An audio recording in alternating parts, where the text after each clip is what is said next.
Well, good afternoon. Sorry for the delay. My name is Jim Yeager. I'm the Senior Academic Dean in the school, and I'm standing in for Dean Clagg, who's away in a meeting in Washington, D.C.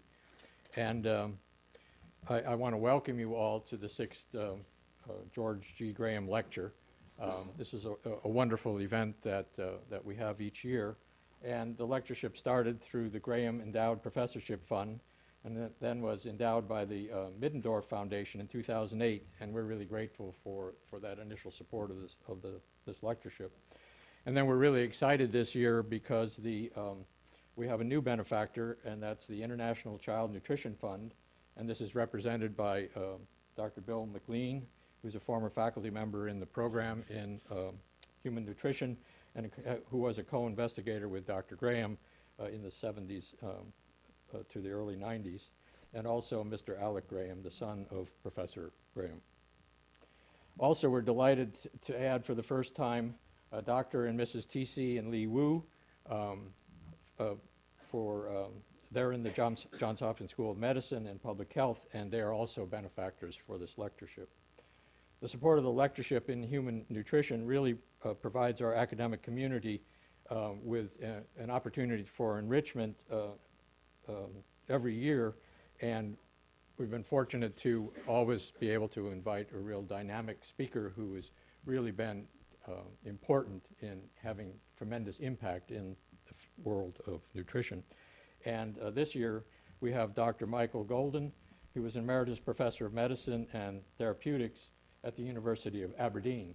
I had the real pleasure of meeting with him this morning, and we had some great discussions, although they ended up not being about nutrition as much as about educational initiatives and also ways to really have a broad impact.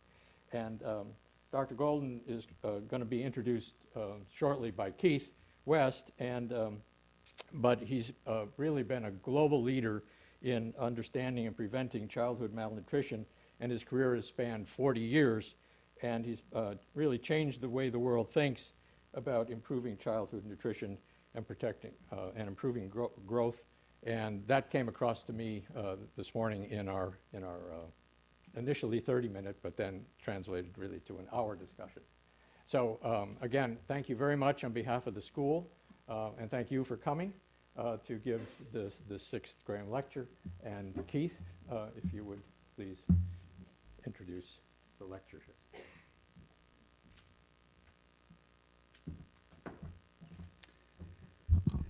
Thank you, Dean Yeager, Dean Emeritus Al Sommer, Professor Bob Black, our guest speaker, Dr. Michael Golden, Dr. McLean, and honored guests, faculty, students, welcome. This is really a very special event each year. As Jim was saying, it's a time where we can bring in special speakers who are movers and shakers in the nutrition world. And the idea of this lectureship is to be provocative and to provide an opportunity to bring a different voice into our Hopkins public health community, and especially for those who are interested in nutrition. As Jim was saying, this is our 6th George Graham Lecture, and the 4th that has been endowed, and we're very pleased with and grateful to those who are supporting this lectureship, as Jim said. The lectureship is in the name of George Graham. George began the Division of Human Nutrition within the Department of International Health in the late 60s, early 70s, at a time when there was only one division in one department. So it's a mystery how this happens. You would think there'd be another division, but there wasn't. There was only one division in the department, and yet the department was a full-fledged department and functioning very, very well. George was a professor of pediatrics and international health. He also founded the Institute of Nutrition in Lima, Peru, which today stands as one of Latin America's premier nutrition institutes. He worked there for many years conducting research in malnutrition and its prevention and how to improve child growth. He had numerous appointments on the National Academy of Pediatrics, National Institutes of Health, American Institute of Nutrition, in which he was very, very involved, and gave numerous congressional testimonies in his own his own way. George had opinions that could not be swayed by anyone or anything other than evidence. And that often led him to be take unpopular stances against programs and ways that we do things from the U.S. government to the community in terms of how to improve nutrition. But it didn't matter to him. He looked at data, he interpreted data, he provided that interpretation to anyone who asked or didn't ask. It didn't matter. It's the evidence that always spoke for him. He was awarded the Joseph Goldenberger Award, the Borden Award, and other awards. He was a teacher. He was my first advisor when I came here back in the dark ages, in the 70s. He was an author of some 250 publications. This is just an example, a sample of Dr. Graham's publications and the kinds of things that he worked on, leading the Hopkins nutrition community, research community, and students, academic community, clinical community toward higher levels of understanding of malnutrition in children, what could be done about it. He was involved in defining the requirements for copper. He had an entire series that he published with co-investigators on infantile malnutrition that stand today as important contributions to the literature on protein quality and how children grow, don't grow, should grow, how we would want them to grow, what the roles of cereal foods are, a whole range of cereal foods that formed in many ways the basis of infant foods that are given to infants today. He was a very attentive investigator to the role of protein and nitrogen in relation to calories and how that has to be, those elements of the diet have to be balanced in order to promote growth, to the need for paying attention to digestibility and utilization of nutrients in the diet, and so forth. He carried out many studies with Bill McLean. Bill and George were an unbeatable duo in the late 70s through the 80s and into the 90s. They were a team that worked in Lima, Peru together, really defining the nutritional landscape for infants. So we're very pleased to have had George in Hopkins and to start our nutrition community and to have this lectureship named after his name. We do have a professorship. I have the honor of being the George Graham Professor, and so we are building a legacy in the name of George Graham. George can be seen there in these photographs. He passed away several years ago, but he was able to see the professorship start and the lectureship. We've had 5 before this. We had Ken Brown, who was a faculty member in the Department of International Health and speaking about food fortification. Bill himself gave the second George Graham lecture on how to use and observe in small studies detailed data that can tell you a great deal, as was learned in Peru. Our third was actually a mini symposium that looked at the interactions of nutrition and infection and honored the publication, the 40th year of a WHO monograph on this topic that was authored by our own Carl Taylor and Dr. Nevin Scrimshaw, and both, there were 3 authors, John Gordon, who passed away a number of years ago, but both Carl and Nevin were here. We had a lecture on the effects of malnutrition on the risk of infection, and one on the effects of infection on malnutrition by Charles Stevenson and Claudio Lanata. Bob Black provided us with the vision forward, the way forward, which is not always clear, but he paved a road through a murky future, as always is the case when you're asking tough questions. And then we had a panel discussion by Dr. Scrimshaw and Taylor in their honor. So they sat here and badgered back and forth comments to each other, engaged in a discussion that you can see on our website for about 45 minutes and kept everybody spellbound. So we had some plaques for them just to give Michael an idea of the beauty of what follows your lecture today. We had Ricardo Wawi talk about linear growth and nutrition in a way that only he could do, a very, very dynamic speaker. Last year we had Andrew Prentice challenge us about mechanisms by which nutrition and infection interact, and how we have to know the mechanisms to understand the basis for public health. And this year, we have a giant standing on the shoulders of previous giants. So hopefully the floor is strong enough to hold all this weight, Michael. Michael will be speaking to us on malnutrition fundamental lessons when standing on the shoulders of giants. Michael is a graduate from Queen's University in Belfast. He was at the London School of Hygiene and Tropical Medicine, working with John Waterlow, who's a giant in nutrition of the past century, to work on nutrition problems.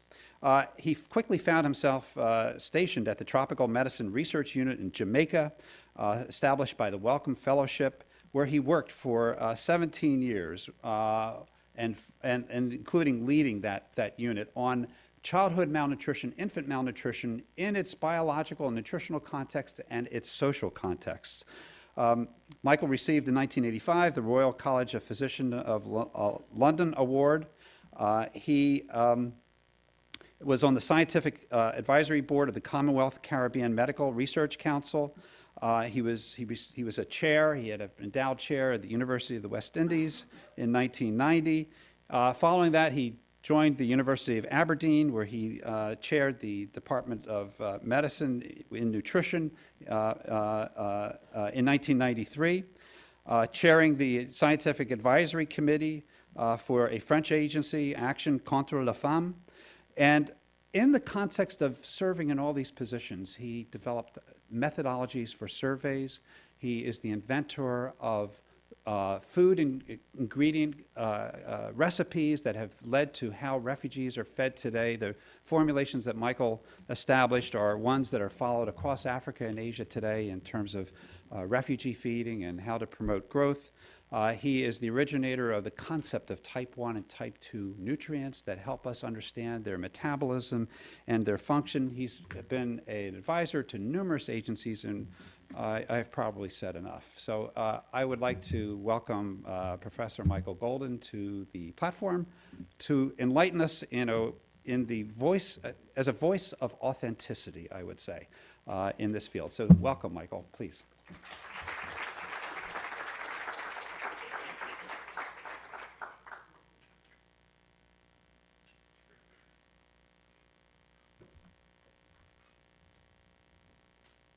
Thank you very much, Keith. First of all, I would like to thank Johns Hopkins and the people that endowed the lectureship for inviting me here. It's a great honor to be here in this august company, in this august school, and I have met a number of you during the past few days, and I already feel that I'm standing on the shoulders of giants without going into history. So, without further ado, I'll start, if that's okay. How do I get this to be me? I think you've got my dregs up there. Escape, isn't that right?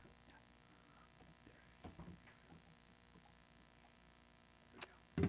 Stupidness. That's right. Here, I'll get it for you. Don't let me get it for you.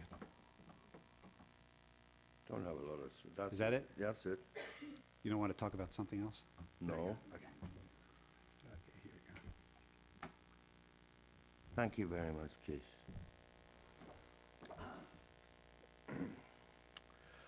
Okay, firstly, some definition. I believe always in starting by defining your terms. I think that's absolutely critical. And I define nutrition that it compromises the processes by which dietary constituents, by which I really mean nutrients, are converted into and sustain the body, and how these processes determine the development, the composition of the body, modulate and control its function, and enable it to resist disease. And that's how I look upon nutrition, as a circumscribed subject. Of course, there are many other things, agriculture and food and so on, that feed into this, and anthropometry, anthropology, sociology, and so on. But this, to me, is the core of nutrition, the discipline of nutrition. It's really a branch of, if you want, in vivo physiology, in vivo biochemistry. And if you go back to the early physiology textbooks, there's large sections on nutrition in Starling's textbook of physiology, for example.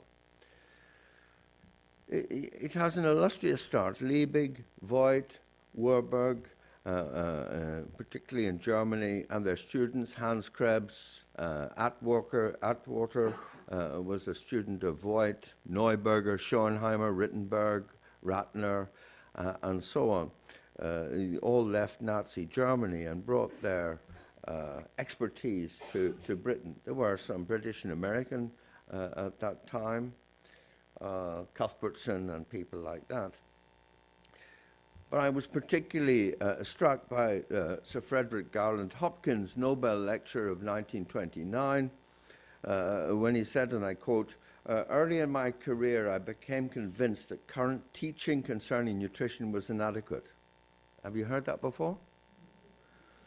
And while still a student in hospital in the early 1880s, I made up my mind that the part played by nutritional factors in the causation of disease was underrated.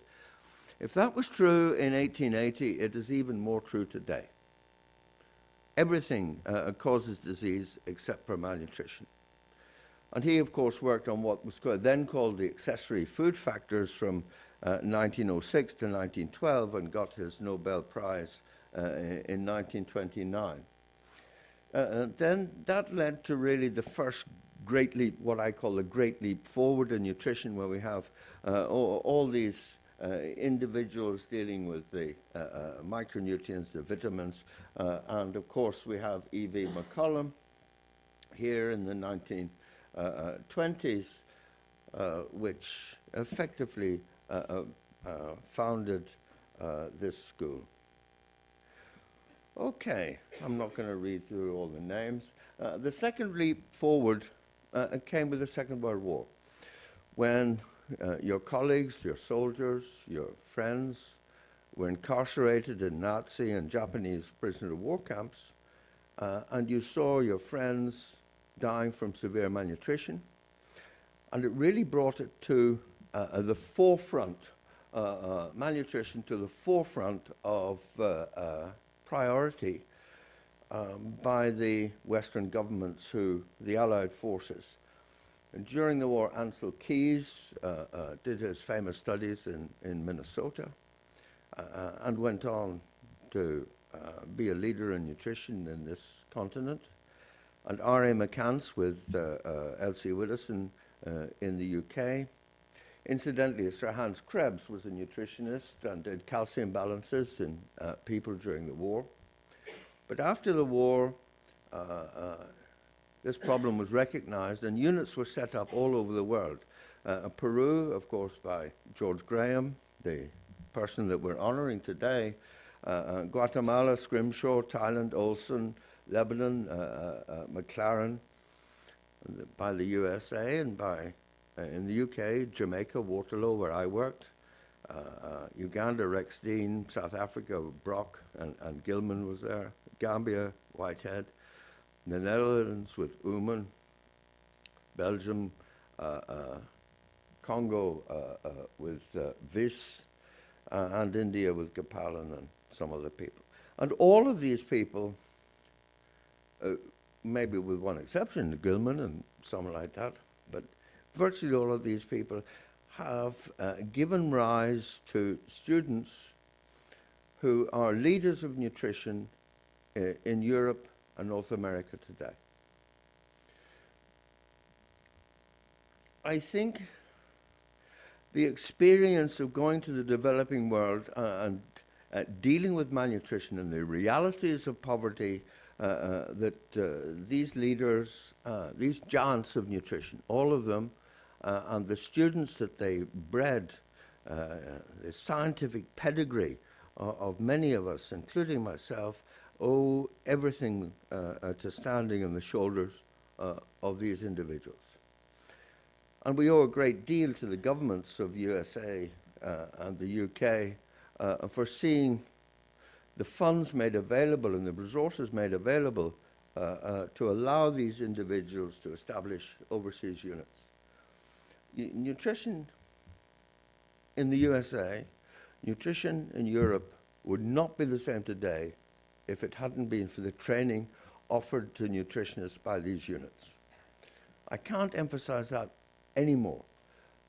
And unfortunately, our leaders at the moment have lost sight of this completely, and we no longer are sending our young graduates to spend time studying these diseases in the developing world in first-class units, with one or two exceptions. Jamaica's still working, Gambia's working, Guatemala and Peru are working. So let me now turn to severe malnutrition. 1945, we had the concentration camps. Unfortunately, when the military went in and started to feed the concentration camp victims, there was an 80% mortality. These data were suppressed by Churchill because it was unacceptable to say that we liberated Belsen and Dachau and so on, and then we killed the inhabitants. 1956,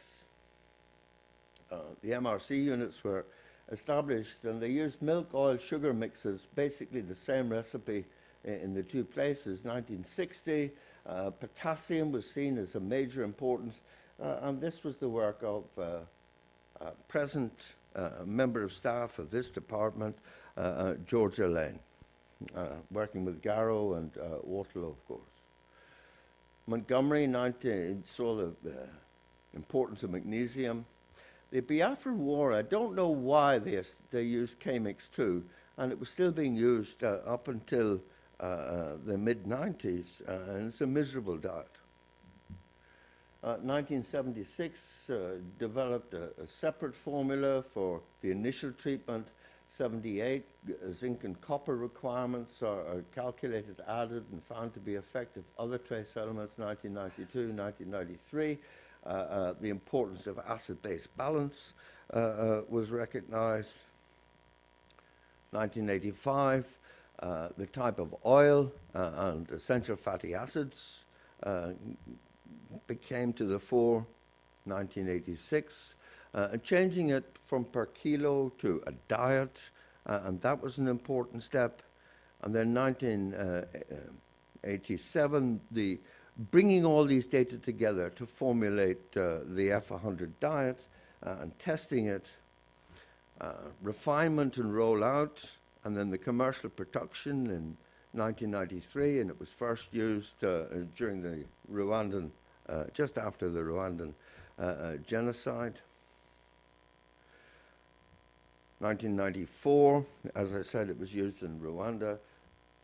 95, because when Yvonne Grelity was looking at the problems of severe malnutrition from Adjumani and to Gulu in northern Uganda, and the LRA was kidnapping children, and none of the mothers would bring their children into the hospital to be looked after. The young babies with kwashiorkor and marasmus were just dying at home because the mothers stayed at home to keep their older children from being kidnapped. And she came back demanding a ready-to-use food, and which we developed in 1996. And it was the next thing, 1997, Bangladesh, ICDDRB, was developed from the draft manual which I'd written, Kachuri and Halva diets for the children, and they seem to be successful. André Briand then decided to, because he saw his children loving Nutella, to flavor the diet that we had with peanuts. And this was tested in Chad with extremely good results, and rapidly became used by nearly all the all the NGOs and the people working at the front line. 1998, Briand demonstrated that bacteria died within this product, and therefore it was safe to be used as home treatment. 1999, WHO officially adopted these as the standard treatment for severe malnutrition. 2000, there was further extension of treatment to outpatients by Steve Collins in Concern. And by 1994, he was spearheading the outpatient management of severe malnutrition. By 2006, it extended to treatment of moderately malnourished children. Then 2007, the lipid-based spreads were used to prevent malnutrition in Niger, and it has grown exponentially from then. Really, we're in the phase of a complete revolution in terms of the diets being developed for treating and preventing severe malnutrition, and it's just the start. I'll be talking about that later. So how our concepts have changed since the 60s. When I first started, kwashiorkor was thought to be due to protein deficiency. It's not due to protein deficiency. Breastfed children get kwashiorkor. Marasmic children don't have an old man face. The books are wrong. Marasmus is not usually due to energy deficiency. Marasmic children have sunken eyes when they're not dehydrated and they're salt sensitive. Most of the deaths are due to misdiagnosis of dehydration in non-dehydrated malnourished child because of this, and iatrogenic deaths, acute infection where there's a good diet. A good diet does not lead to malnutrition. Food security and nutrition security are entirely different subjects and should not be conflated together.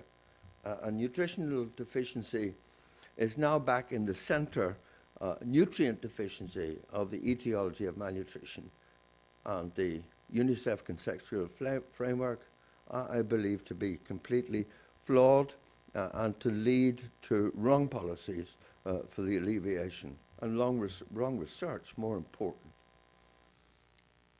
So here we have 2 children breastfed severe kwashiorkor, and indeed 25% of children we look at in Africa with kwashiorkor are being actively breastfed, some exclusively breastfed. Well, here is a child. Child looks absolutely normal, doesn't look at the face, doesn't look wasted at all. You take the child's clothes off, and you see that the child is actually very severely malnourished. And because with IMCI, you've got 60 patients to see in 3 hours, that's 3 minutes a patient, we do not see any child having their clothes taken off, either to be weighed or examined, and most malnutrition is missed by clinicians because they don't look at the child. They look at the face, and the textbook which says malnutrition has an old man face leads to underdiagnosis, gross underdiagnosis of malnutrition in the field. Now, there are over 40 essential nutrients, and if any one is deficient, then the person won't be healthy.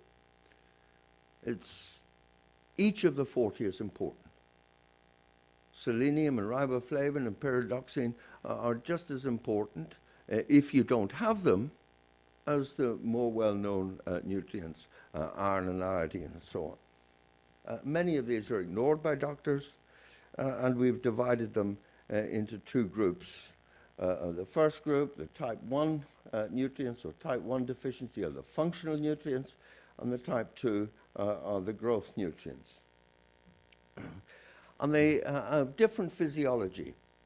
The type 1 nutrients have a body store, reduced concentration in the tissues, specific signs of growth failure is not a feature, and variable concentration in breast milk, and almost the opposite with the growth nutrients. There's no body store, stable tissue concentration. You get the same signs with the deficiency of any of them, Growth failure is the dominant feature, and there's a stable concentration in breast milk.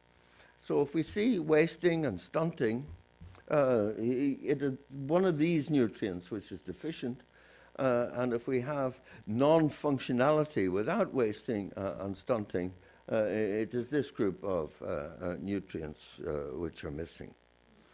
And you can see that all the classic nutrients which are in the nutrition textbooks, which everyone works on, are the type 2 and type 1 nutrients, here the vitamins and minerals. The type 2 nutrients, the growth nutrients, nitrogen, the essential amino acids, potassium, magnesium, phosphorus, sulfur, zinc, sodium and chloride, have generally been ignored. And indeed, when things like CSB were being formulated, magnesium and potassium were almost deliberately left out. Kim Mickelson wrote a paper in The Lancet about this 30 years ago, and it had no effect at all, because everyone was hung up on just energy and protein. And we no longer use this term protein energy malnutrition. It's a complete misnomer. We should not use that term. Consign it to the waste bin. Severe acute malnutrition, if you want, it's lovely. Deficiency of any one leads to a deficiency of them all. Tissue repair ceases. The rapid turnover tissues are vulnerable, enterocytes and some of the white cell series. There's no convalescence from illness. You go into negative balance for one, you go into negative balance for them all. You get anorexia, and growth rate is the dominant determinant of how much of this nutrient you need and what balance of these nutrients you need. Here we have a favorite graph of mine, a child who was on a low zinc diet, and this is the growth rate. We put the child on zinc, suddenly puts on a kilo, 20% of the body weight in a week. Stop it, and immediately the growth rate goes back to zero. There's no store in the body for the child to call upon. And here we have muscle biopsies from a malnourished child, -3 Z scores, recovered to 100%, 0 Z scores, and a normal child. And you can see that the child's muscle has not recovered. And then we went on and did a study looking at the quality of the weight, the new weight gain of children when we added zinc, and this was the limiting nutrient, the limiting type 2 nutrient in the diet. And what you're looking at is the amount of fat the children put down, and the amount of lean tissue on the old diets and on the new diets. And you can see with the new diet, they didn't gain as much weight as this group, but they put on much more functional tissue and came back functionally to normal. So here are some functions which didn't recover. Thymus, delayed hypersensitivity, sodium pump, renal concentrating, glucose tolerance, muscle mass, and nitrogen retention. The nitrogen retention was a very seminal paper in my mind and changed my way of thinking, and that was done by Bill McLean, who's in the audience, and I pay tribute to you, Bill, for the work that you did in Peru with George Graham. Thank you very much. And this is the zinc, the delayed hypersensitivity, increase in the supplemented arm. Now, we then went out to the refugee camps, and we started to feed children in therapeutic feeding centers. And each of these lines represents the mean rate of weight gain, cumulative rate of weight gain of at least 100, between 100 and 300 children on different diets. These ones, the top group, were on just F75, the formulation that I had designed. The ones at the bottom in the dotted line here were also on F75, but they had CSB or Unimix added to their diet as one meal a day. This is the diet which is normally used to treat moderately malnourished children, and when we fed it to the severely malnourished children who were on this balanced diet, it inhibited their rate of weight gain. I think this is an extremely good assay model, a bit like the growth of rats, and you alter the amount of nitrogen in the diet, and you work out, I don't add any more, and they maintain their rate of weight gain. And I think the severely malnourished child recovering or convalescing from their illness forms a growth assay system where we can look at diets and formulate them so that we end up with return of functionality as rapidly and return of weight as rapidly as possible. So I think the malnourished child is almost a dietary assay mechanism for designing new diets which will lead to rapid convalescence from illness. So we designed a diet, SP450. It was made from roasted oats and dehulled soya and a mineral vitamin mix.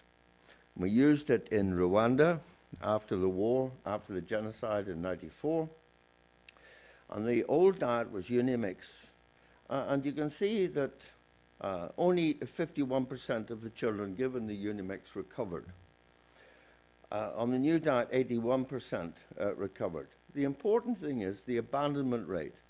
40% decided it wasn't worthwhile walking to get this diet because I didn't feel any better or my child didn't feel any better on that diet. And only 9% did that with the new diet.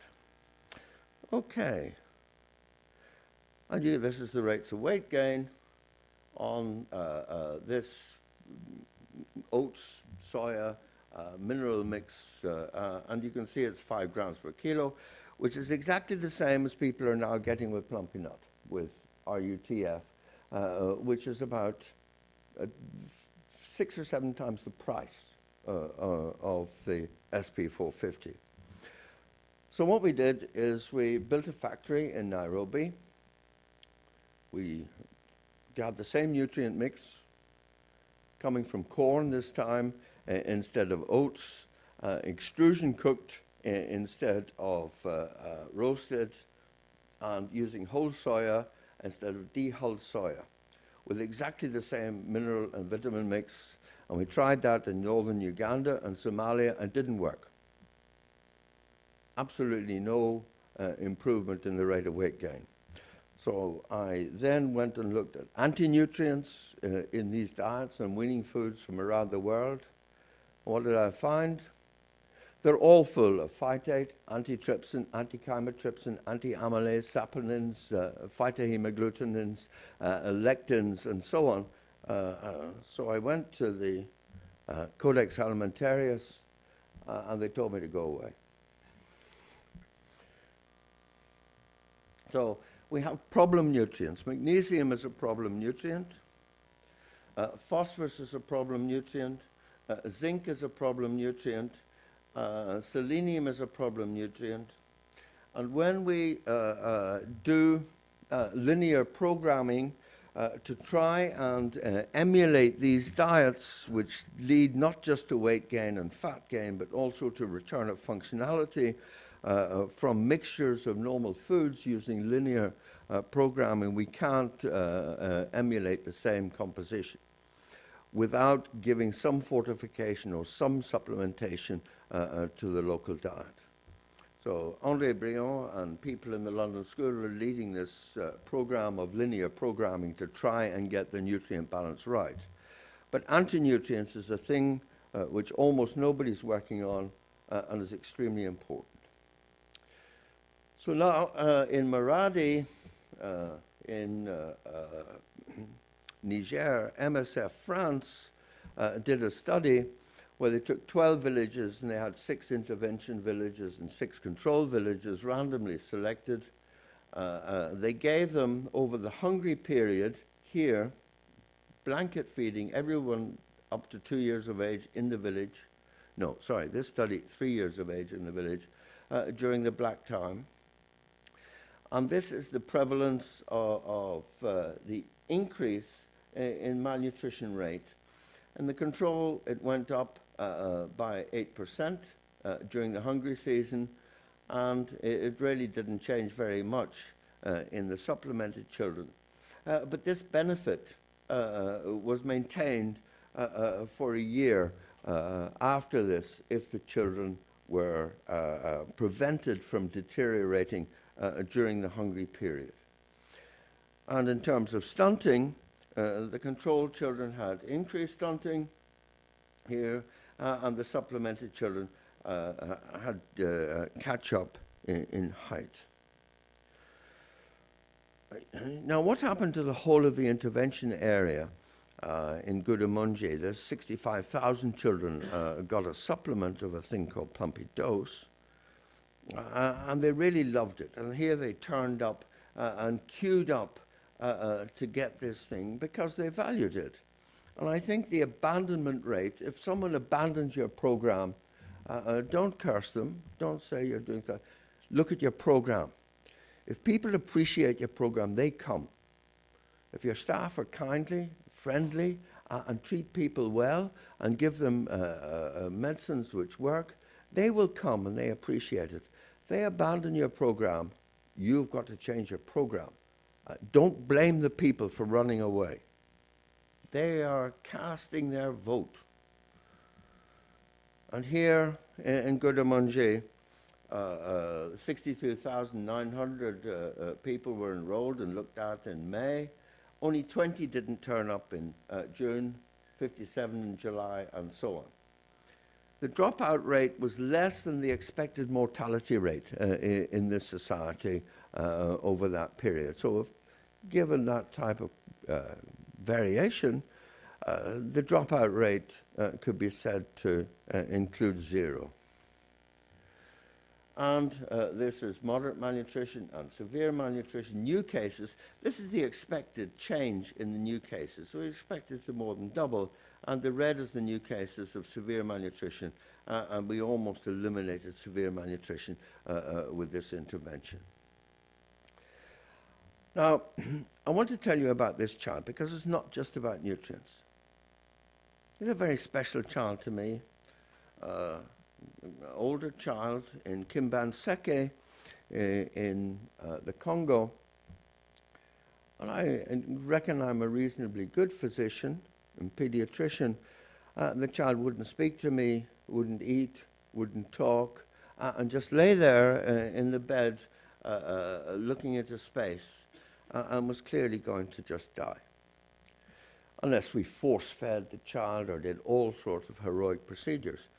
I was driving back into Kinshasa and I passed a little hut, and outside the hut they were selling things. There was a little football, plastic football like this, and I went and bought the football. It cost a few cents, drove back to the hospital, and I put the football here and said, this is a present for you. And I gave the child a kiss. The child didn't respond. This is the same child 24 hours later. There's 24 hours difference between these pictures. He was waiting for me to come back. It's probably the only time this child had had something of its own, only time it's had a kiss, only time someone had shown this child real love, that someone cared for the child. And I tell you that if you don't love children, you have no business being here. You have no business being a pediatrician. Go and become a pathologist and chop them up after they're dead. It is not, looking after children is not just a question of shoveling nutrients into them and designing programs to do that. It's a question of looking after people, loving people, and wanting to get them better. Never, never forget that. When I look at how the McDonald's staff treat a ragged, smelly drug addict who comes in for their hamburger, I'm amazed. They come in and the hamburger, and the McDonald's staff says, "Good evening, sir. What can I get for you?" Big smile on their face. "Have a nice day. Here's your order," and so on. Why do our health service staff not treat patients in the same way? They treat patients as if they're dirty and they just want to use them as animals with tags in their ear to make money from. If you get it right, it doesn't only work for children. Here we have 4 weeks of feeding of adolescent, 4.5 weeks feeding, and this was on the old diet. You see, we've made her obese, a woman. And to convert a child like this into this in 4 or 5 weeks, to me, is the essence of what medicine is about, the essence of what pediatrics is about. This child I want to pick up, I want to adopt, I want to love this child. And there's no downside to treating it. These children are not going to die if you treat them properly.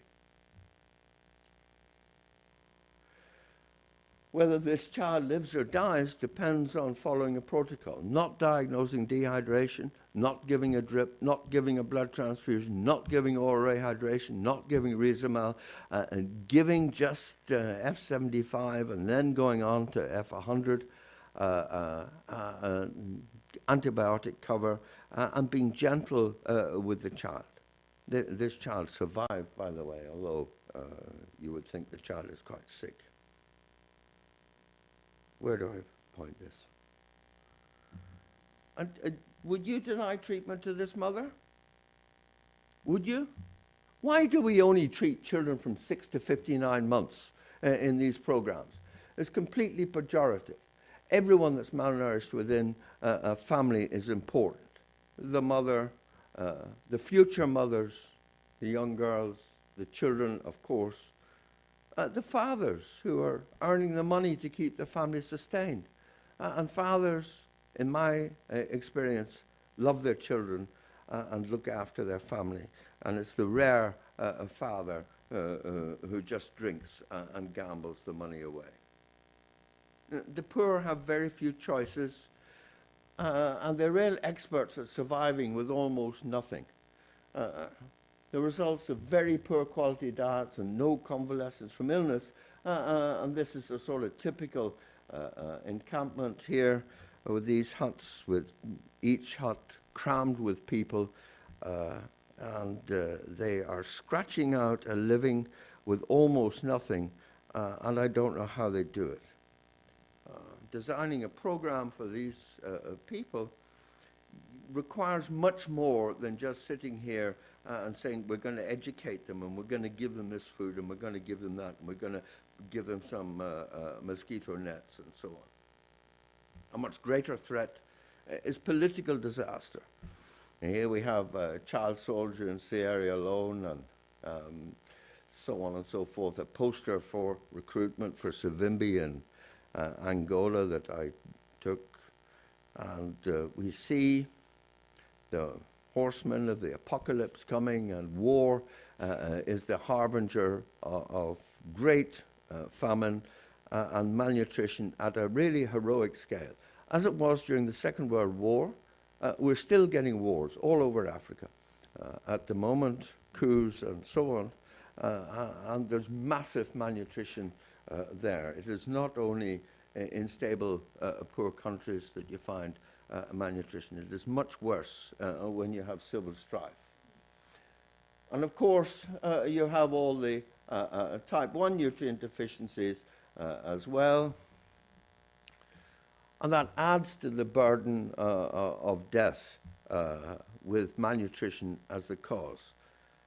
Now, somewhere between 1/3 and 1/2 of all deaths are related to anthropometric malnutrition, which is type 2 deficiency. And to that, we've got to add the deaths from type 1 deficiency. So much more, many more than half of all deaths have malnutrition as the underlying cause.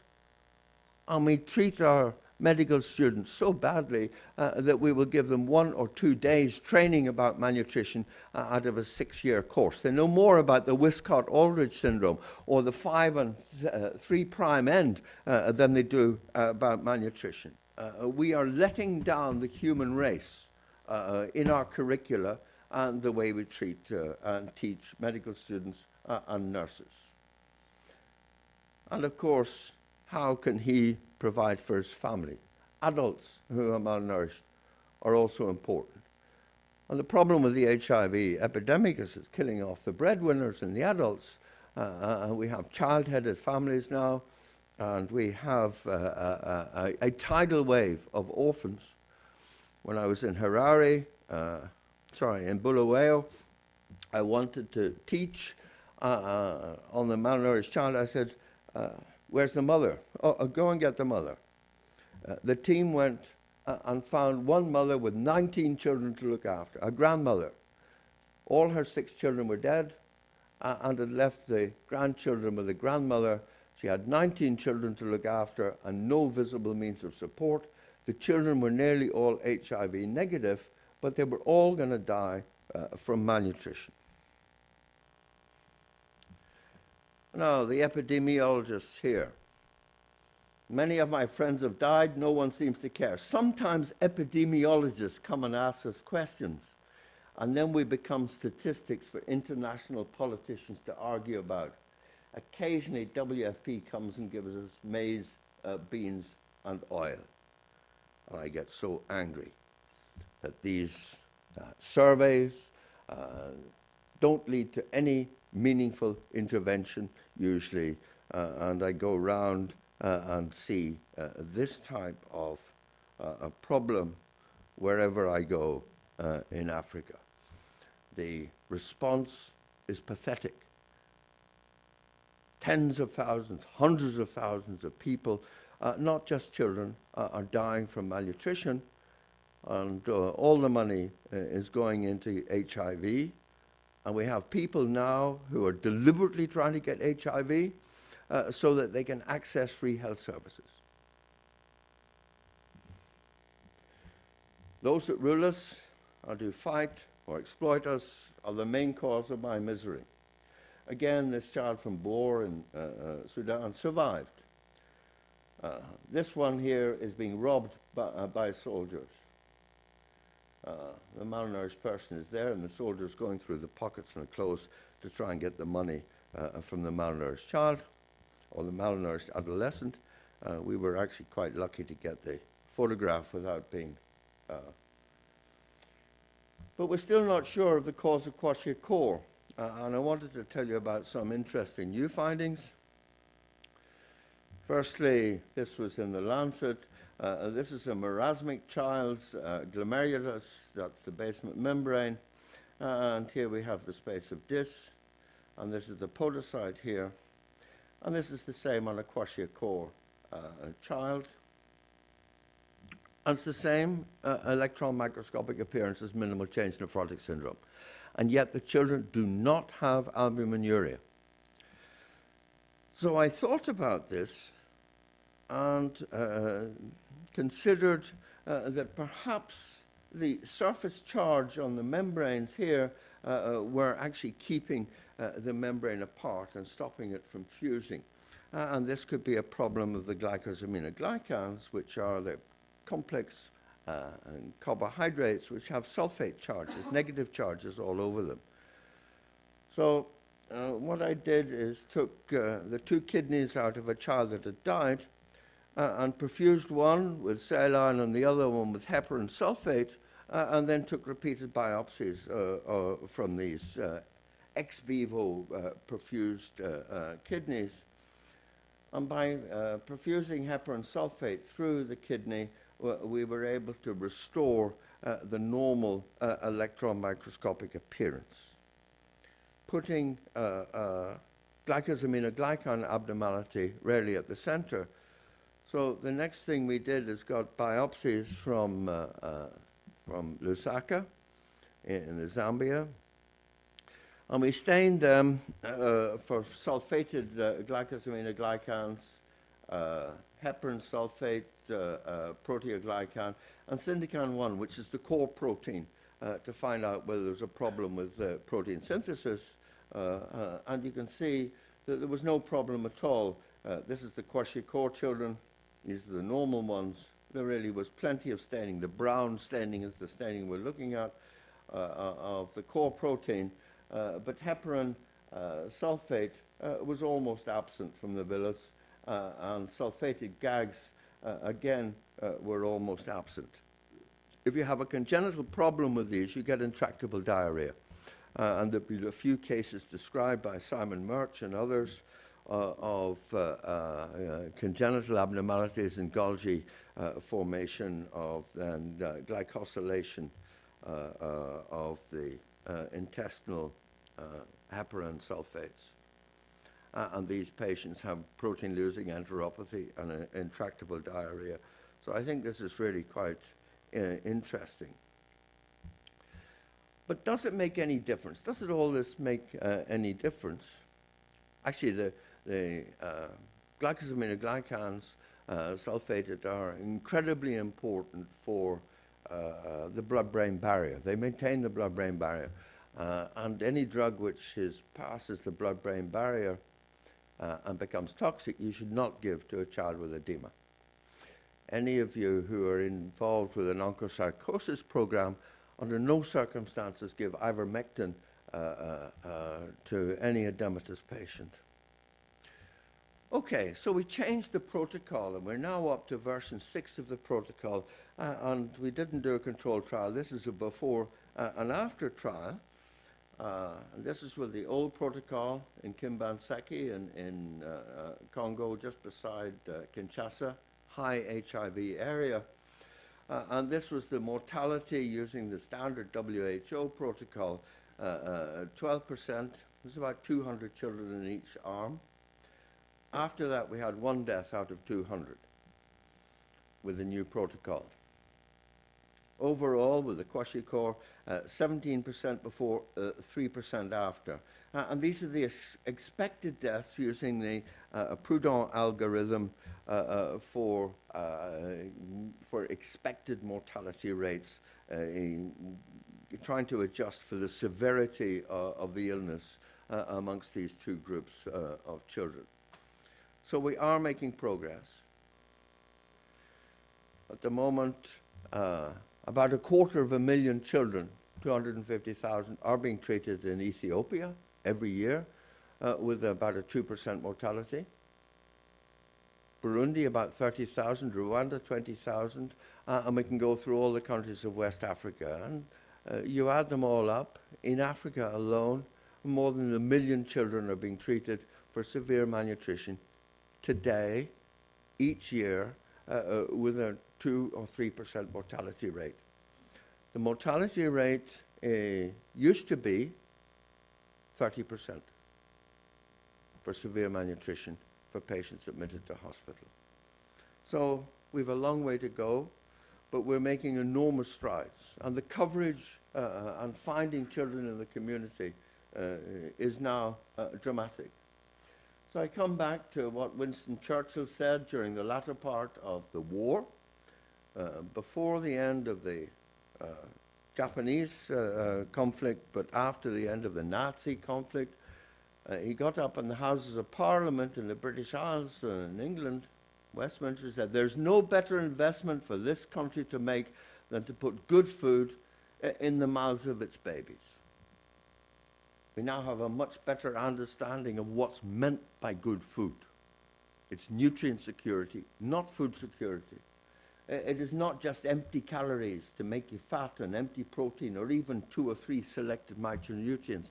It's a proper, diversified, balanced diet with all 40 nutrients in there in the right amount, even if some of them might need to be fortified or supplemented, like the Swiss have been doing with iodine in their salt for many years. That's why they're no longer Swiss gnomes. There's now a massive research agenda to get the right nutrients and the right quantities in the right balance into the mouths of babies sustainably and at a reasonable cost. The answer is not plumpy dose or plumpy nut or plumpy anything, RUTFs and RUSFs. They're expensive. The logistics is difficult. They need a trained staff to give them out and to weigh people. It is not the answer. But what we've done is put nutrients and the provision of available nutrients back to center stage of the causation of malnutrition. And now there's a research agenda to find out how we can give them to babies sustainably. Okay. I've gone on a bit long, and this is my last slide, thank goodness. I'm going to show you a short video. The last thought I have is, if you know and understand malnutrition in all its aspects, then you know the whole of medicine. You know the biochemistry, you know the physiology, you know the sociology, you know the public health. In fact, you know everything. And I really firmly believe that's one of the reasons why the giants whose shoulders I've stood on and their pupils are such good clinicians, such good observers, and can go into almost any branch of medicine after they've been trained in looking after the malnourished child. And not only go into any branch of medicine, but excel in that branch of medicine. And I think the future of American medicine not only depends on the 3 and the 5 prime end and the molecular biologists, even though their advances are startling and very dramatic, and will almost certainly contribute to the third revolution in nutrition. Now, I don't know how to get rid of this. Oh, here we go. Let me just play this for you. And the reason I want to play it... Okay. Yeah, it's working. How do I get it big?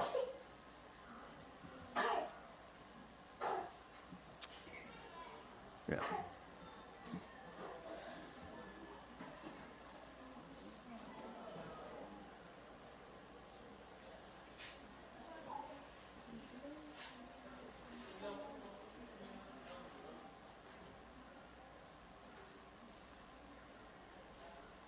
Ah, c'est fou, hein? Stop. The child with kwashiorkor in the Central African Republic. Do you want me to play it again? No, I don't think so. What do you think that child's neurotransmitters are doing? What do you think its blood-brain barrier is doing? What's getting across the blood-brain barrier? Why is its brain behaving like that? That child has catatonia, exactly the same as you would describe in a schizophrenic, with schizophrenic catatonia. Now, when I show this and talk about this, clinicians say they've never seen it. Yet I see it in about 10 or 15% of the kwashiorkor children I look at. The clinicians have never tested for it. That's why they don't see it. There is such a lot to learn in terms of fundamental physiology, fundamental toxicology, biochemistry, neurology, from the model of the malnourished child, which is applicable to the patient with cancer, the surgical patient, the patient with GI disease, the elderly. There is an indivisibility in science. And to study the malnourished child and bring that child back to normal, I can think of no greater good that a clinician can do, both from an intellectual and a scientific and a humanitarian point of view.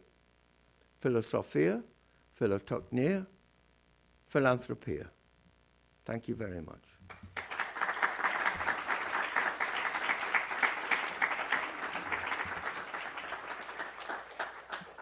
Thank you, Michael. We have some time for questions. We have some microphones.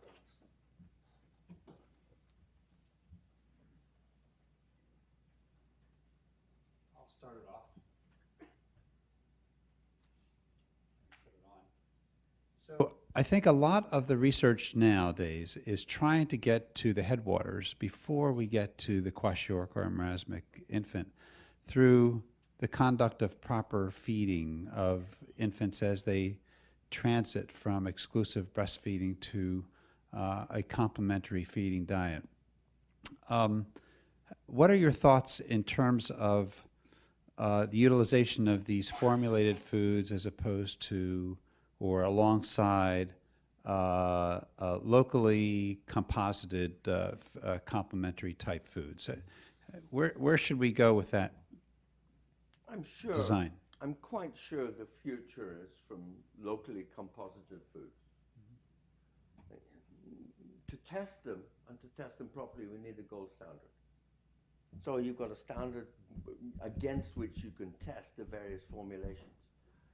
I actually think that the recovering severely malnourished child is a very good, if you want, assay system. When I started to do this work, I was absolutely astounded to do work on children and have students from Texas A&M confirming my findings in rats. It seems to be the wrong way around, doesn't it? I mean, we normally do rat models to give indications of human disease, and I was doing experiments in children, and the students in Texas A&M were confirming what I was doing in children and rats. Rats are fairly naive human beings, and test tubes are even more naive human beings.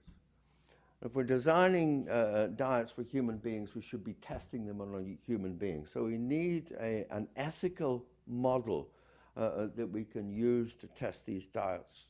And either the convalescent child, convalescing from acute diarrhea who's lost weight or something, or the severely malnourished child, or even the moderately malnourished child, I think we can use in small efficacy trials under metabolic conditions as an assay for testing diets incrementally until we get a formulation which seems to really work. And then we can go to large-scale efficiency trials. I don't think we should go to efficiency trials before we have the efficacy trial. But yes, we want every child to get the right nutrients into their mouths in an available form. But 40% of the world's children are stunted. I mean, it's an enormous problem. It is a massive problem. And they end up mentally deficient and not fulfilling their potential and all sorts of things. I can't think of any problem which is more important to the world today, certainly in terms of development. And in terms of all the other programs, they're more susceptible to death, they're more susceptible to disease. As I said to someone today, when I was young, I had measles. And I enjoyed my measles because I got 2 weeks off school. I didn't really like school. And all my friends from school came to visit me to try and catch measles from me so they could get 2 weeks off school as well. If an African child gets measles, he dies. What's the difference? And the difference is I had a good nutritional state, was able to resist disease, get over this thing really quite rapidly without any problems. The African child gets all sorts of complications and ends up dead from their measles. And you put the death down to measles. You may as well put an HIV death down to pneumonia. It's the same thing. The child would not have died if they hadn't been malnourished. So we are undervaluing it, and we're undervaluing it, as Hopkins said, right from the beginning, because we're not training medical students. There's no funding for it. There's really very little expertise for it in the medical profession. Because of that, people are not happy to examine on it. The questions aren't asked in the exams. The students don't learn about it. They go into the wards. They make all sorts of terrible problems.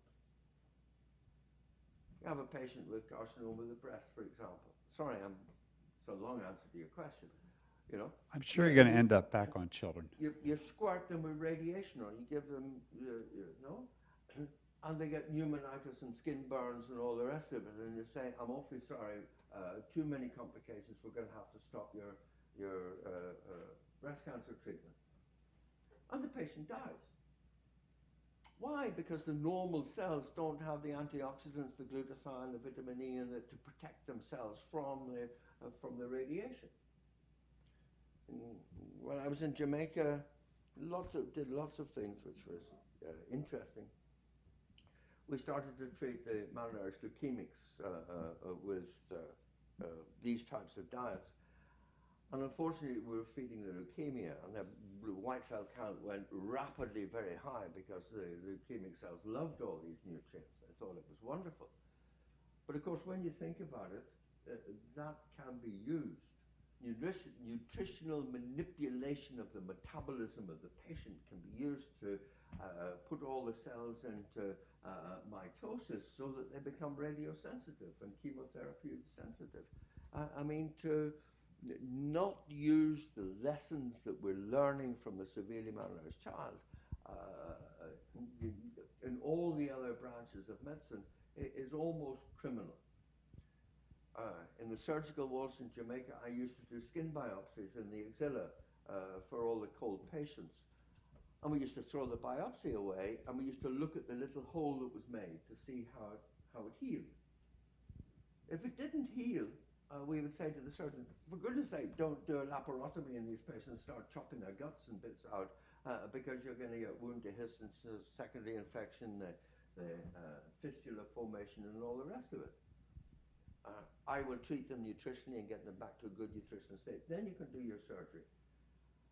Suddenly we had no wound dehiscence, we had very little wound infection, we had no fistula formation, we had nothing like that. Why? Because we tested for nutritional status, functionally, how well they healed, and we treated it. And, the surgeons, the gynecologists, the obstetricians, the neurologists, everyone should know about the effect of malnutrition on the metabolism of the drugs they give, and so on and so forth. So, I can't be more dramatic. It's in the medical profession's own interest to do this. And it's in its own interest to maintain and establish units like George Graham's unit in Peru, and to send the young, bright doctors down there to do their MDs and their PhDs with the patients in the developing world. And that will train them to look after the patients in Baltimore. It's not a waste of time or a waste of money. Did you get your answer? Sorry. Please forgive me for... That's okay. Do we have any other questions? No, he didn't get an answer. I don't know what the answer is. I guess that you did answer it. You got to those local foods. Yeah, it is local food. The local foods need to be tested. But there's a way to get there. Yes, yes. Any questions? Any other questions? Because we do have a plaque to... Well, I don't want to... it's a surprise, so I can't tell you. Okay, well, I would like to thank you very much, Michael. I would also like to welcome Alec Graham, who I think you got here just as we were finishing maybe the intros. Alec, thank you for coming. We appreciate you having you here. Dean Yeager, you have a job? Yeah, you do. And there are very few people who have something so gorgeous. Bob, don't show anybody yours. So, if you hold that, please. This is a plaque that has been hand-hewn in a village in northern Bangladesh. Everything is handmade, even the brass. It says, the 6th George G. Graham Lectureship. Michael H.N. Golden, University of Aberdeen, for excellence in improving child nutrition, April 19th, 2012, Johns Hopkins University Bloomberg School of Public Health, Baltimore, Maryland. Malnutrition Lessons Standing on the Shoulders of Giants. Welcome, and thank you. Thank you very much.